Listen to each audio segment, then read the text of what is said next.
Profesionalitas tanpa kenal baper, bisa jadi itulah yang mewarnai hari-hari Omar Daniel sejak memerankan Vano dalam sinetron Berkah Cinta.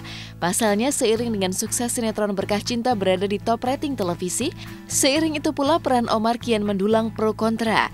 Masalah kian menyeruak karena Omar bahkan mengaku sempat mengalami perang dengan diri sendiri karena memerankan sosok Vano yang kerap ditindas baik oleh Karin dan Tama. Saya jadi tahu rasanya protagonis yang ditindas. Kan sebelumnya belum pernah ya. Di judul sebelumnya pun juga jadi protagonis tapi yang pahlawan banget gitu. Tapi ini kebalikannya.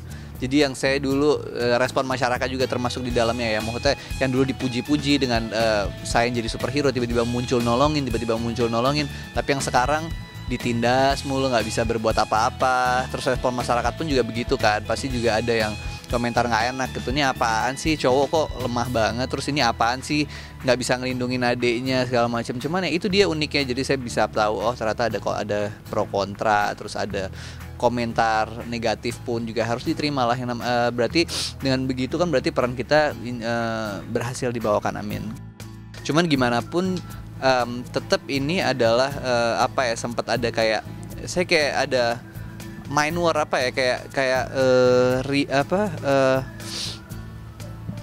kontra aja gitu sama diri saya sendiri. Soalnya ini kan belum pernah saya alami dan sesuatu yang kayaknya nggak pengen saya jalani juga gitu loh. Maksudnya saya di sini ditindas terus sama istri, sama ipar dan lain-lain.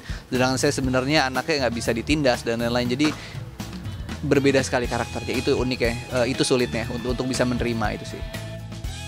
Gergetan banget malah tiap hari.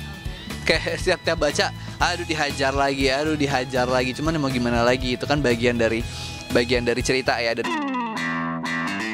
Gregetan oleh peran, tak banyak yang tahu bahwa Omar tengah menghadapi masa-masa genting. Tak banyak yang tahu Omar tengah mengejar skripsi di tengah padatnya jadwal syuting stripping yang membutuhkan konsentrasi tinggi. Tak pelak sebuah tanya pun mencuat. Dituntut harus berkonsentrasi untuk menyelesaikan skripsi demi meraih gelar sarjana. Sanggupkah Omar menyelesaikan tugas akhir skripsinya di tengah ujian peran yang tak hanya menguras tenaga tapi juga emosi? Jawabnya pun mengejutkan. Tahun ini lagi ngejarin banget harus bisa sidang di bulan ini atau bulan depan. Semoga banget. Terus kalau wisudanya insya Allah di Juli.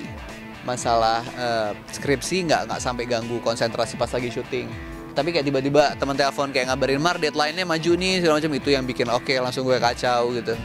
Dan kita nggak bisa egois, maksudnya lo semua diem gue lagi ngerjain skripsi, nggak bisa kayak begitu juga karena itu kan ruang umum ya, ruang terbuka. Jadi ya itu bukan kesalahan mereka. Kalau mereka mau rame ya silahkan, ada yang masang musik, ada yang ngobrol, ada yang teriak-teriak, ada yang have fun segala macam gitu-gitu. Jadi ya itu masing-masing lah, kehidupan masing-masing. Jadi kalau mau ngerjain, mau ngirim-ngirim apa ke mobil gitu misalkan, pusing tapi justru seru. Jadi kayak waktu-waktu kita dalam keseharian tuh nggak ada yang terbuang. Bahkan event buat tidur pun kadang-kadang ngerasa aduh sayang banget nih buat tidur gitu. Cuman ya balik lagi dituntut sama karena kita capek, karena kita butuh untuk kesehatan, jadi untuk tidur. Oke, halo pemirsa semuanya, gue Omar Daniel. Jangan lupa saksikan Berkah Cinta hanya di SCTV, satu untuk semua.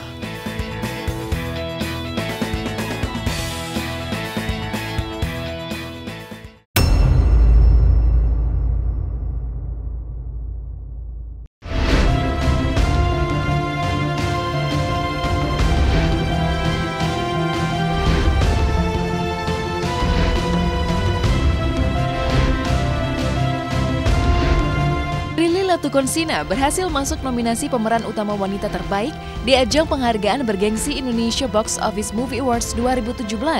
Terkait hal ini, Prilly mengaku kaget bercampur bingung.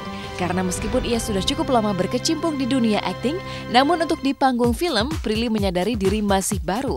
Tapi sudah masuk nominasi, Prilly merasa sudah mendapat poin plus terkait aktingnya di layar lebar. Sebenarnya agak kaget sih aku bisa masuk nominasi pemeran wanita terbaik karena bisa dibilang aku emang udah lama di dunia entertainment, tapi di film sebenarnya kan baru dan yang menjadi main talent tuh baru. Jadi aku kaget baru main film tapi udah masuk nominasi gitu. Dan pas aku lihat yang nominator lainnya itu adalah adalah orang-orang yang memang saat berakting selalu memberikan yang terbaik dan total gitu. Jadi ya aku bersyukur banget karena ini adalah salah satu cita-cita aku pengen banget masuk nominasi di film karena selama ini kan selalu sinetron terus. Bisa masuk nominasi di ajang IBOMA 2017 bagi Prilly merupakan mimpi yang menjadi kenyataan. Pasalnya, di panggung IBOMA tahun 2016 lalu, di mana Prilly menjadi salah satu pengisi acaranya, ia berdoa agar bisa menjadi nominator di panggung IBOMA berikutnya. Doa Prilly tersebut kini menjadi kenyataan. Tapi terkait seberapa besar peluang dan optimisme Prilly untuk menang di ajang IBOMA 2017, Prilly mengaku tidak banyak berharap. Aku ingat banget tahun lalu waktu aku ngisi acara di IBOMA, aku bilang semoga saya menjadi pengisi acara hari ini, tapi semoga nanti tahun depan saya menjadi nominatornya. Dan alhamdulillah ternyata omongan adalah doa gitu, dikabulin sama Allah menjadi nominator IBOMA. Seneng banget, tapi ya nggak banyak berharap juga karena nominator yang lain juga memberikan kemampuan mereka yang sangat terbaik gitu. Aduh, nominator yang lainnya tuh yang udah senior semua di film ya, yang kayaknya udah kenyang main film deh, dan aktingnya juga udah nggak diragukan lagi. Jadi aku bisa disandingkan sama mereka aja udah bersyukur banget, nggak berharap menang sama sekali sih. Ya kalau menang berarti itu rezeki dan keajaiban. Kalau misalnya nggak menang ya memang belum rezeki aku atau mungkin belum waktunya aku mendapatkan penghargaan itu. Hai semuanya, saya Prilly Latukonsina. Jangan lupa saksikan IBOMA tanggal 29 Maret 2017 di SCTV.